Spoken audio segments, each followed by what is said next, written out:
Por lo tanto, Wow. la vida cristiana nos obliga a pensar en el efecto que tiene nuestra vida en la comunidad. Y me hace pensar, no, que yo vivo mi vida y yo hago como yo quiera, de todos modos la gente siempre va a hablar. A Dios le importa qué dicen de nosotros. Y es repetitivo en el Nuevo Testamento, en las instrucciones para la iglesia. Dios nos predestinó a tener buenas obras para que entonces nuestro buen comportamiento haga callar a la gente que habla mal de la iglesia. Entonces, sí importa lo que la gente dice de la iglesia. Y tenemos que siempre mostrarnos pacientes, misericordiosos y compasivos, porque en primer lugar, todo eso que sentimos desagradable de los demás, un día lo hicimos con Dios. ¡Oh, my God! En la manera que yo me relaciono con la gente, demuestra cómo yo me relaciono con Dios. Conoce lo más reciente de la música urbana, los temas que te interesan y olvídate de las conversaciones falsas. Es Carla in the House, todas las tardes, solo por CBC La Voz y CBC La Voz Urbano. Tenemos algo en común. Mi gente querida, ya está en la casa mi queridísimo Samuel González desde Venezuela.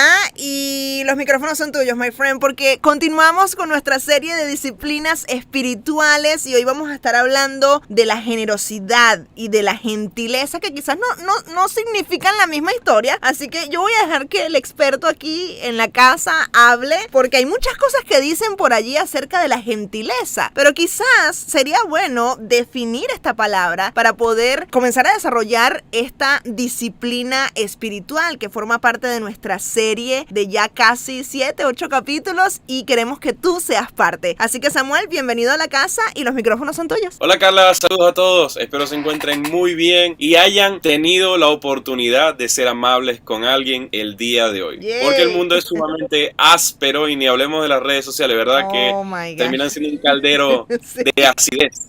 Total. De ese ácido que derrite metal, que tiras una cosa de metal y lo disuelve. Así son las palabras de las personas, como si fuera, Tal cual. no sé, saliva de dragón comodoro, ¿verdad? Y con Entonces, qué ligereza, ¿no? Con qué ligereza también hablamos. y la gente habla y usualmente somos muy insensibles y queremos que la gente sea sensible con nosotros, pero no devolvemos esa sensibilidad. Yeah. Por eso, la disciplina de la gentileza podría aplicarse a muchas cosas como ser paciente con los demás, ser misericordioso, ser bondadoso, ser generosos. Es decir, tener un trato agraciado con las personas es una disciplina cristiana y no la podemos separar de Jesús. Al mirar a Jesús, vemos la misericordia y la compasión hacia otros como la gran bandera de Jesús. Y al mismo Yes. tiempo, mira, es muy interesante que cuando Abraham, por ejemplo, se encuentra con el Señor le habla que Él es un Dios de misericordia. Cuando Moisés se encuentra con el Señor, encuentra que Él es un Dios de misericordia. Sí. Y son elementos, o es un rasgo distintivo del corazón de Dios,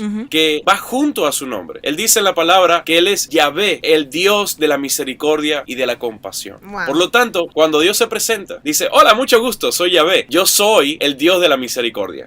Es el primer rasgo que Él se describe cuando está hablando a la nación de Israel. Entonces, si es el rasgo importante. distintivo de Dios, debe ser también un rasgo distintivo de la iglesia. Wow, qué brutal. Me encanta poder iniciar con las características que definen a Dios y que representan a Dios, que no son un invento nuestro de querer ponernos la vida más cuesta arriba, sino todo lo contrario, más cuesta abajo, conociendo a Dios y lo que nosotros podemos hacer al respecto. Pero a mí tú sabes que me encanta hacerte preguntas de definición y de cómo hacer ciertas cosas. Así que vamos a comenzar con definiciones. ¿Qué es la gentileza, Samuel? La gentileza podríamos definirlo en una manera, ¿no? Podríamos darle este ángulo. Es tener contentamiento en la generosidad hacia los demás. Es decir, que a mí me haga feliz servir, dar misericordia, tener compasión por otras personas. Ese contentamiento es la gentileza.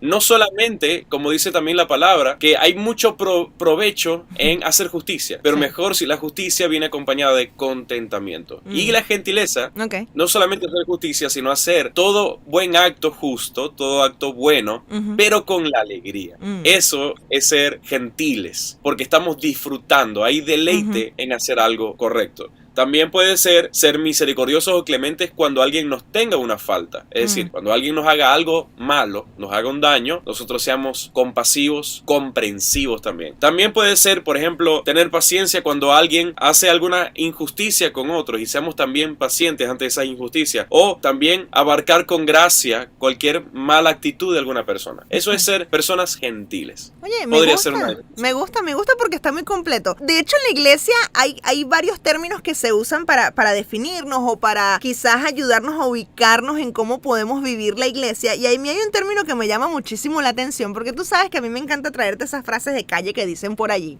Y dicen por ahí, Samuel, que no todos en la iglesia somos ovejas, sino que de hecho hay muchas cabras dentro de la iglesia. ¿Qué puedes decirnos al respecto? Sí, bueno, mira, hay algo muy interesante y es que cuando vemos lo que Dios espera de nosotros, de las primeras palabras que pide de nosotros es que seamos misericordiosos y seamos compasivos y seamos amorosos. Juan también nos expresa eso, que dijo que sabemos que somos discípulos del Señor porque nos amamos los unos a los otros. Y dice una y otra vez, ahora dejo un nuevo mandamiento, hijitos, no ignoréis esto. Y habla una y otra vez de que el amor por nosotros es un distintivo. Y eso no solamente lo dice Juan, no solamente lo dijo Jesús, sino que también lo vemos en el día del juicio final. Cuando Él va a pesar a la iglesia, Jesús lo dijo también en algunas analogías. Por ejemplo, cuando dijo que me vieron desnudo y me vieron con hambre y me vieron preso y no me visitaron. Eso lo podemos ver también en Apocalipsis, en el juicio final. Mateo lo dice en el capítulo 25. Dice, cuando el Hijo del Hombre venga en su gloria, acompañado por sus ángeles,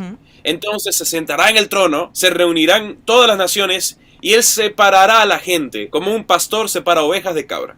Y ahora, ¿a quién va a separar? Bueno, a los que están a su derecha van a decir los que son benditos en el Padre y heredan el reino preparado para ellos. ¿Por qué? Porque tuvo hambre y le alimentaron, tuvo sed y le dieron de beber, fue extranjero y le invitaron a su hogar. Estuvo desnudo y le dieron ropa, y así sucesivamente.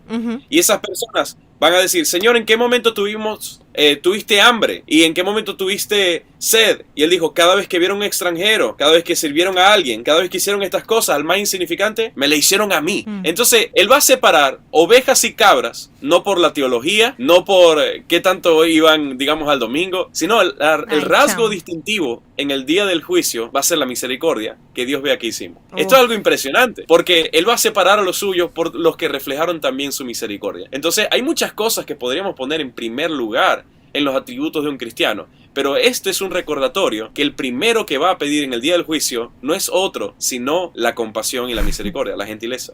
Samuel, ¿tú crees que, porque es que chamo, yo he sido muy insoportable en la vida, probablemente tú has tenido tus momentos, y yo sé y conozco de primera mano a gente insoportable, y en la palabra también... En la palabra también se nos insta a amarnos unos a los otros, perdonarnos unos a los otros y un montón de características más. Y hay una... Idealistas, utópicas. Sí, ¿verdad? Muy utópicas. Y hay una específicamente que es soportaos unos a otros. Ahora, este tema de las cabras y las ovejas a mí me hace pensar un poco en el animal literalmente, porque las reacciones de ciertos animales pueden llegar a ser muy ásperas ante el contacto o ante quizás la caricia o ante... ¿Sabes? El intento fraternal. Yo te quiero preguntar, ¿cómo puedes lidiar como cristiano y aplicar la gentileza con gente que tiene una respuesta áspera y que es gente, chamo, difícil de amar? O sea, ¿tú crees que la gentileza puede nacer de nosotros? O definitivamente sin la ayuda de Dios no podríamos aplicarlo. Porque, chamo, hay gente de gente y tú lo sabes, tú eres pastor. Bueno, ¿sabes qué? Había alguien que decía, cuando Pablo estaba hablando del aguijón que estaba sufriendo, alguien dijo, probablemente estaba hablando de la gente de la iglesia. Ay, chamo. No, el aguijón es lidiar con la gente. Qué bueno, no lo dudo. No creo que sea así. Teológicamente no es así. No tengo pruebas, pero tampoco dudas. Sí, pero para un pastor se lo creería completamente, ¿verdad? Sí, lo más complicado es lidiar con las personas. Y me gusta esa observación que hiciste entre la oveja y la cabra, porque la cabra, tocarla y acariciarla es un poquito complicado, a diferencia de la oveja, que es mucho más manejable. Sí. Y eso es interesante, ¿no? Porque cuando la gente toque y tenga interacción con el cuerpo de Cristo, seamos más ovejas que cabras, que podemos lastimar a la gente, que podemos ser reactivos. Me gusta mucho esa ilustración, conectándolo con el pasaje de Mateo. Sí. Y el tema es que, por ejemplo, nuevamente, y creo que lo hemos conversado antes, el tema de ser cristianos es tolerar a la gente mala, tolerar a los débiles, tolerar a los que fallan y nos hacen daño. ¿Por qué? Porque eso fue lo que hizo Jesús. Jesús fue traicionado, Jesús fue muchas veces entorpecido por su misma gente y Él lo soportó pacientemente, y es lo que nos dice la palabra, que nos soportemos y nos vistamos del vínculo perfecto que es el amor que nos une en armonía. Ahora, el ejemplo más extraordinario de esto, además de la obra de Jesús, evidentemente, es Timoteo, porque Timoteo se circuncidó no porque fuese al infierno, sino se circuncidaba. Se circuncidó por los débiles. Entonces ya he conversado una vez aquí en el programa que lo que no es pecado, como por ejemplo, oye, si haces esto, por ejemplo, mentir, matar o robar, digamos, que es pecado, pero hay cosas que son inocentes, pero porque afectan a un débil, el Señor me hace entender que también es pecado. Por ejemplo, si yo hago algo bueno, que para mí es bueno, pero hace que a un hermanito cabezadura peque, yo estoy pecando también. Por lo tanto, la vida cristiana nos obliga a pensar en el efecto que tiene nuestra vida en la comunidad. Y me hace pensar, no, que yo vivo mi vida, yo hago como yo quiera, de todos modos la gente siempre va a hablar. A Dios le importa qué dicen de nosotros. Y es repetitivo en el Nuevo Testamento, en las instrucciones para la iglesia. Dice, su buena conducta, por ejemplo, le dice a las casadas que la buena conducta, el buen testimonio de las casadas va a hacer que otras conozcan del Señor. También dice en otras partes que Dios nos predestinó a tener buenas obras para que entonces nuestro buen comportamiento haga callar a la gente que habla mal de la iglesia. Entonces dice, sí importa lo que la gente dice de la iglesia y tenemos que siempre mostrarnos pacientes, misericordiosos y compasivos, porque en primer lugar, todo eso que sentimos desagradable de los demás, un día lo hicimos con Dios. Uf, qué bueno, qué bueno, qué bueno. ¿Cómo pudiéramos compartir con la audiencia ahora, Samuel, por lo menos dos cosas básicas que nos ayuden a ubicarnos con la práctica de esta disciplina de la gentileza que necesitamos la ayuda del Señor para hacerlo? Hay dos cosas que tú me comentaste y que las quiero citar brevemente, pero sé que las vas a desarrollar a profundidad, y es que número uno, la gentileza es sobrenatural, y número dos, que la gentileza es llevar las cargas de los otros. ¿Cómo podemos entender estos dos principios de esta disciplina? Bueno, la primera cosa que, por ejemplo, podemos rescatar es que la gentileza es sobrenatural, porque viene del Señor. Y no, si miramos a nuestro alrededor, es difícil que veamos ejemplos perfectos de gentileza y misericordia, sino que van a ser ejemplos intermitentes, y van a ir y venir, van a brillar y se van a apagar. Podemos ver a alguien que lo muestre y mañana puede ser muy arrogante y muy duro, pero cuando miramos a Cristo, veremos siempre misericordia, siempre compasión, siempre pureza. Entonces, es algo sobrenatural, porque no hay una fuente más pura que mirar a Dios como referencia a lo que es la compasión y la misericordia. Entonces, ahora, Gálatas 5, cuando habla del fruto del Espíritu, que tiene muchos colores y muchos sabores, por ejemplo, tiene el sabor del amor, de la alegría, de la paz, de la paciencia, gentileza, bondad, fidelidad, humildad y dominio propio, ¿verdad? Todos esos sabores son del fruto del Espíritu. Pero allí, el fruto del Espíritu, como algo que nace sobrenaturalmente del que tiene una relación con Dios, allí está la gentileza. En otras versiones podés verlo como la mansedumbre, ser mansos. Eso también puede ser la gentileza. Entonces, ¿qué destaco de aquí? En la manera que yo me relaciono con la gente, demuestra cómo yo me relaciono con Dios. Ya lo hemos dicho desde el principio, pero quizás empaquetarlo con este lazo nos puede ayudar a entenderlo mejor. Pero yo lo he dicho de muchas maneras, ¿no? Yo sé que soy discípulo de Cristo porque nos amamos los unos a los otros. Pero aquí, en Gálatas 5, cuando estamos viendo el fruto del Espíritu, dice, si yo tengo una relación con el Espíritu de Dios, el Espíritu de Dios va a brotar de mi vida sobrenaturalmente gentileza. Quiere decir, de nuevo repito, la manera en la que me relaciono con la gente habla de la manera en la que me relaciono con Dios. Por lo tanto, no puede haber un susodicho ministro del Evangelio que diga que es tan ungido, ¿verdad? Que tiene la gente que honrarlo. Y yo he escuchado predicadores que dicen, mira, si no tienes niveles de honra, tú no puedes conversar con el ministro de Dios, porque es el ungido, ¿no? Si no tienes niveles, eso no es sencillez, eso no es ser gentil, no es ser amable, no es ser cercano con la gente. Eso, por lo tanto, no puede ser el resultado de una vida cerca de Dios. Esto me encanta lo que estás definiendo, porque la semana pasada nos reunimos un grupo de amigos y una amiga hablaba un poco del tema de la mansedumbre, ahora que acabas de mencionarlo también como quizás un sinónimo de gentileza, y me encantó porque ella compartía, entre otras cosas que estábamos conversando, que cuando ella era chama, ella percibía que la mansedumbre era como una especie de debilidad, y evidentemente hoy, ya después de haber crecido y madurado en su fe también, y que todavía lo sigue haciendo, ella encuentra la lindísima verdad de que la gentileza y la mansedumbre, más que una debilidad, representan una fortaleza en el espíritu. Pero evidentemente es una fortaleza que es sobrenatural y que viene de Dios. Me encanta lo que estás diciendo, porque si recordamos, mi gente, que el cómo nos relacionamos con la gente tiene mucho que ver en cómo nos relacionamos con Dios, se nos desmonta este mito de calle que dicen por ahí que yo no necesito ir para la iglesia, yo no necesito a la gente porque yo tengo una relación con Dios y eso es más que suficiente y ya, y that's it, y no practico entonces. Y no solamente voy a la iglesia porque yo necesite de Dios, sino porque porque también otra gente necesita de mí.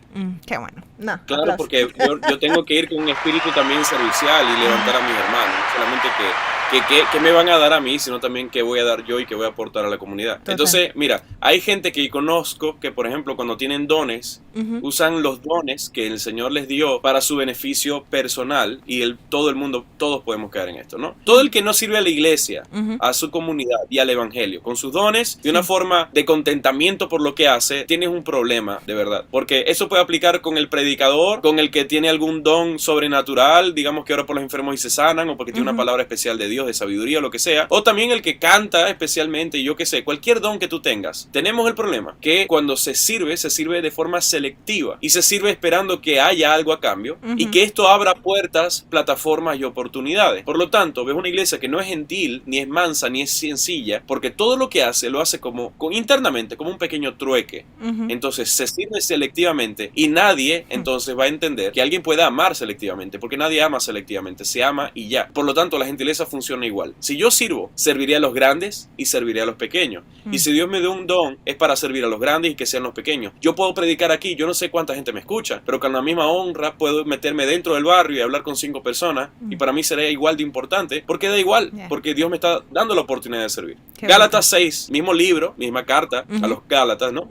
Leímos el 5 acerca del fruto del Espíritu. En el 6 dice, si crees que eres demasiado importante para ayudar a alguien, solo te engañas a ti mismo, porque no eres tan importante. Así que recordemos eso. Nunca somos demasiado importantes como para dejar de servir a un pequeño y a alguien, y sabes que sirves y que amas como Jesús, porque sirves a la gente que no te puede devolver el favor. Jesús dijo también esto, es muy importante, dijo, oye, ustedes son hipócritas y son pecadores, porque ustedes dicen que hacen gentileza, que son bondadosos, que son amorosos, pero solamente invitan a comer a su casa los que lo van a invitar de vuelta otro día. Solo invitas al Thanksgiving a alguien que te va a invitar el otro año a su casa. Por lo tanto, ustedes sabrán que son mis discípulos, por ejemplo, cuando invites a alguien a comer y sepas que no te puede devolver el favor. Ahí estamos hablando de un cristiano. Bro.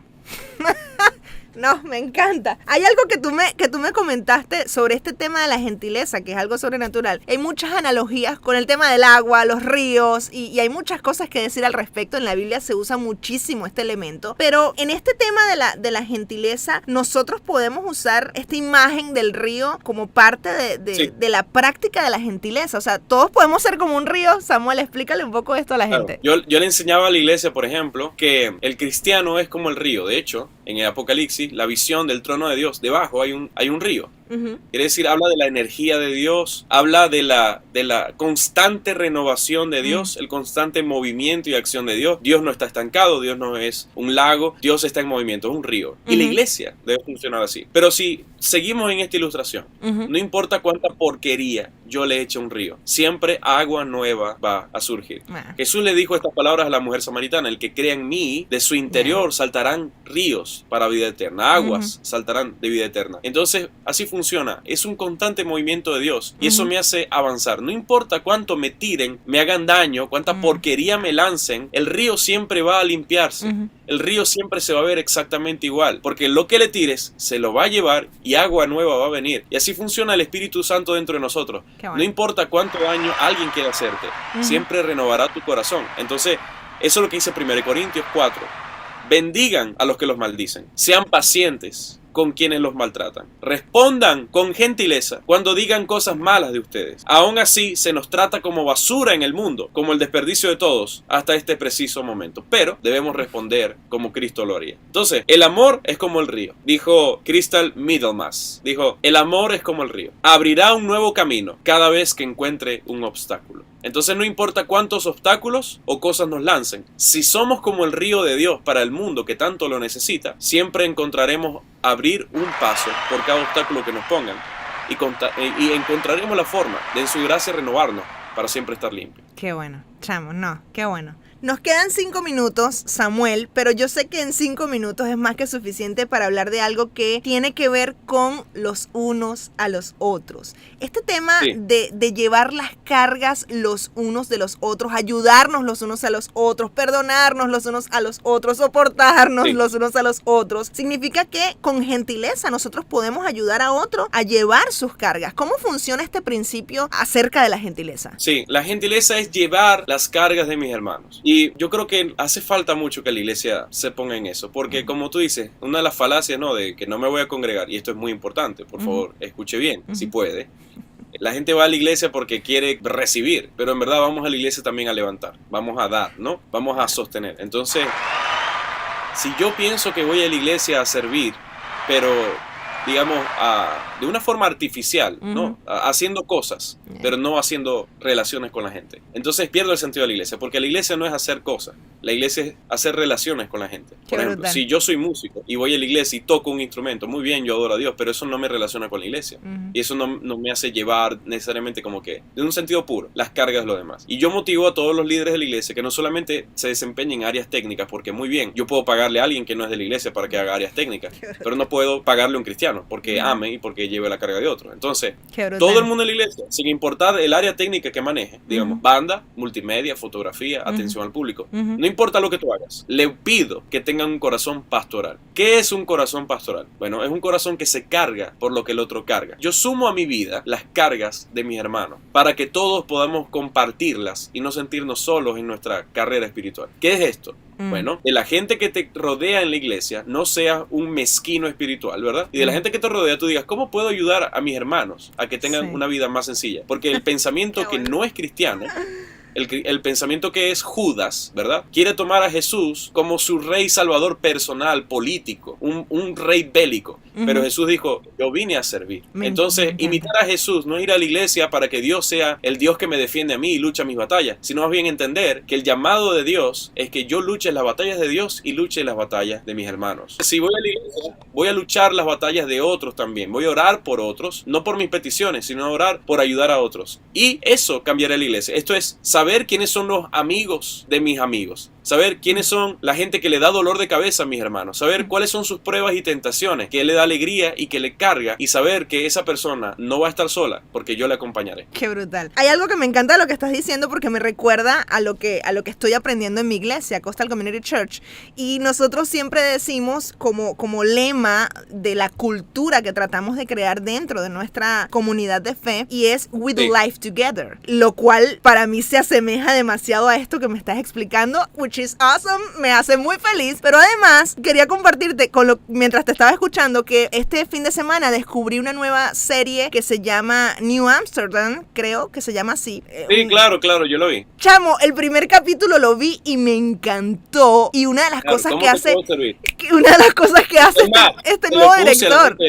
La gente de la iglesia vio el primer capítulo. ¿En serio? Oh my gosh. Lo puse en una reunión de líderes, New Amsterdam. Qué brutal. Que el primer capítulo, chamo, para mí fue como una prédica, en serio. Y la pregunta para quienes están escuchando, la primera pregunta, este es un nuevo director en un hospital público, y él lo primero que llega revolucionando la cultura de este hospital es diciendo, ¿cómo te puedo ayudar? Qué brutal, chamo. ¿Cómo te puedo? Aquí, por ejemplo, ¿qué cargas podemos llevar de nuestros hermanos? Porque ya te estoy rogando en el Señor que no vayas a la iglesia pensando en que vas a consumir, ni que Dios va a pelear tus batallas, sino más bien, ¿cómo puedes pensar cristianamente? Es, ¿cómo puedo yo servir en las batallas de mis hermanos?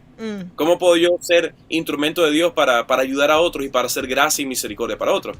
Eso es un carácter cristiano. Por eso digo, es una disciplina espiritual, porque no hay que construirlo, hay que trabajarlo, ejercitarlo. ¿Y qué es llevar las cargas de mis hermanos? Bueno, que llevar sus cargas espirituales.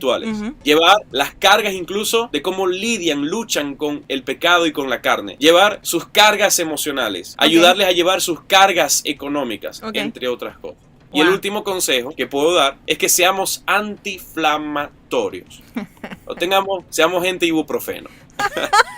Que seamos antiinflamatorios. Hay mucha gente, de hecho, seguro vas a tener un familiar, seguro vas a tener un tío, un papá, un pariente, que en la dinámica familiar pretenden resolver los problemas, pretenden ayudar, pero realmente las acciones, la forma, el approach que toman para resolver los problemas terminan siendo más incendiarios que antiinflamatorios. Es decir, intentan resolver los problemas con un aparente amor, pero con las herramientas inadecuadas, y es como apagar el fuego de la cocina con agua. Lo que garantiza es que explote más. Y decían, oye, yo quería ayudarte, pero la forma en la que hacen no está refinada. Por lo tanto, terminan generando daño. Entonces termina siendo un amor que hace daño. Pero nosotros necesitamos trabajar en que nuestras formas de solucionar los problemas sean efectivas y nuestra forma de abordar lo que otros sufren sea antiinflamatorio. Entonces, ¿cómo puedo yo ser en la vida de mis hermanos en vez de decirle, mira, te pasó esto porque yo te dije que no fuera, porque te dije que sí ibas a estar equivocado, porque si hacías esto te iba a ir mal y por eso te pasan las cosas? Oye, ya tiene el golpe del pecado. ¿Por qué le vas a irritar y le vas a herir más? Más bien, seamos antiinflamatorios. ¿Cómo puedo ayudarte a rescatarte, a aliviar tu dolor, a hacer consuelo para tu vida, a darte ánimo, a darte esperanza?